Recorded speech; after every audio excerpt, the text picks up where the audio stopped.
Joining me right now is Missouri Attorney General and U.S. Senate candidate Eric Schmitt. AG, good to see you. Thanks very much for being here. You just won the GOP nomination for Missouri's Senate race. Congratulations to you.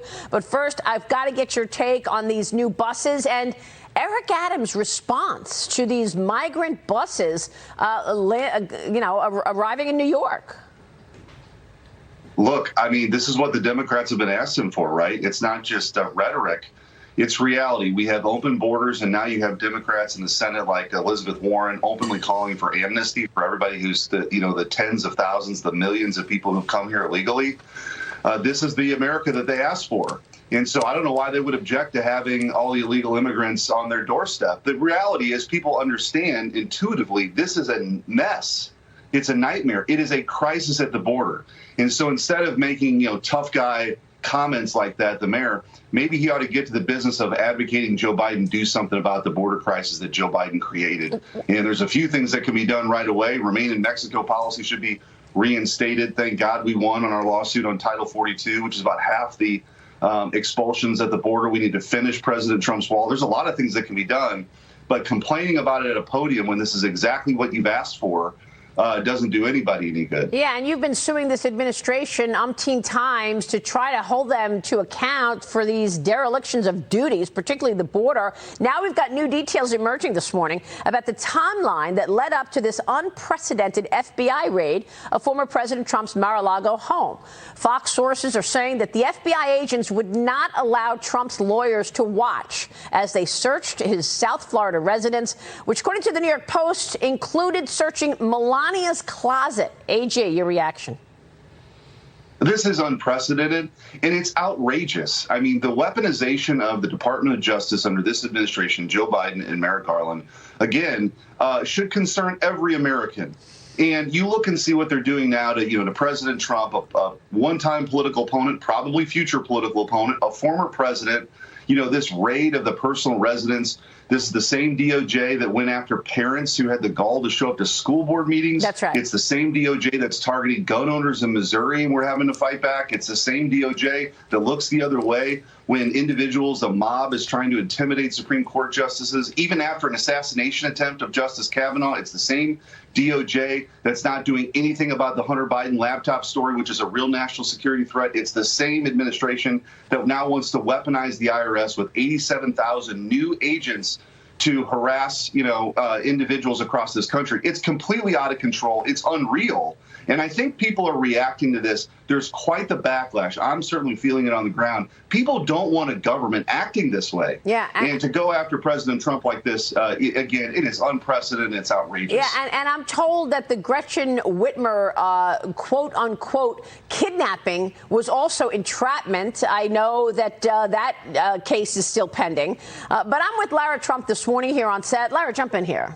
Well, I just want to say to the Attorney General, a lot of people don't know this about you, not to change topics, but I want to say thank you because you have done such a great job in Missouri as AG. One of the things you've done that is something very close to my heart is you've held animal abusers accountable. And look, whether we're talking about the southern border, whatever we're talking about, whenever people, break the law in America, we have to hold them accountable. You've done that as AG, and as the Senate candidate on the Republican side, I know that's something you care very much about is, making sure laws are followed.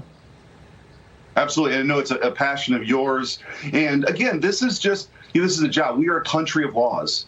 And this is what is so concerning when you see the Department of Justice, again, being, weaponizing the law to go after people. That is what a third world banana republic does. That's right. And I honestly think that's what's on the line right now. Well, and one of the reasons I think we were successful.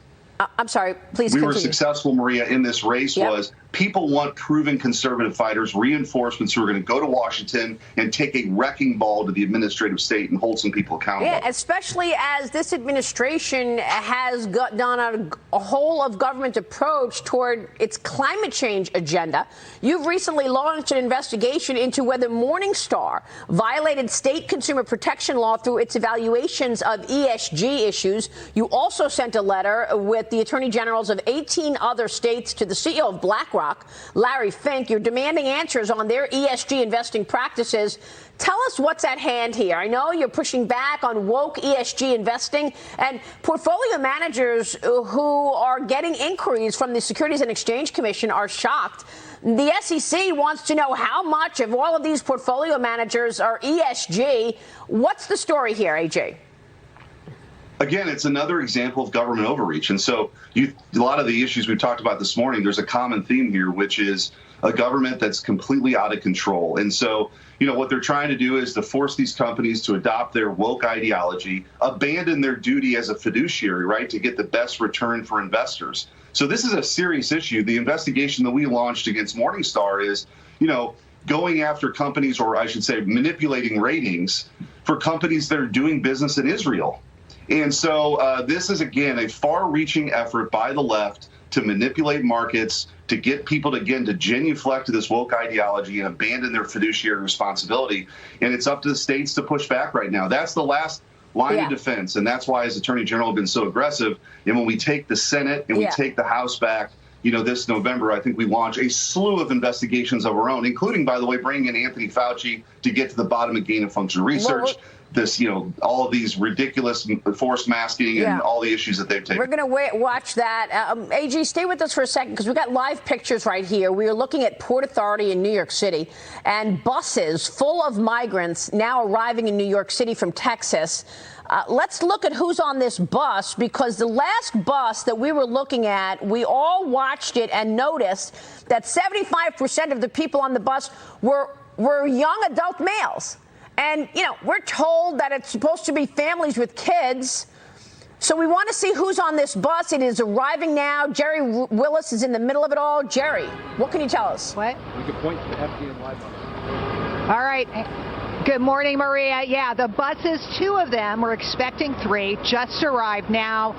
They are yet to unload, just waiting for them to unload at this time. We couldn't see in the windows as they came around the circle, the corner here, who was in it. I know you want to know exactly who was on those buses. I cannot tell you that, nor can I tell you the number. What I can say is that New York City has already gotten 68 migrants since Friday. And as you know, there is a war of words going on between Mayor Eric Adams here in New York City and the Texas governor, Greg Abbott, who is inundated, as you well know, with hundreds of thousands of migrants. Now, Adams here has been saying this is a political ploy. The city is trying desperately to figure out how they can accommodate people. As you know, another city, Washington, D.C., has gotten 5,100 migrants. The question is, how many will New York get? Back to you.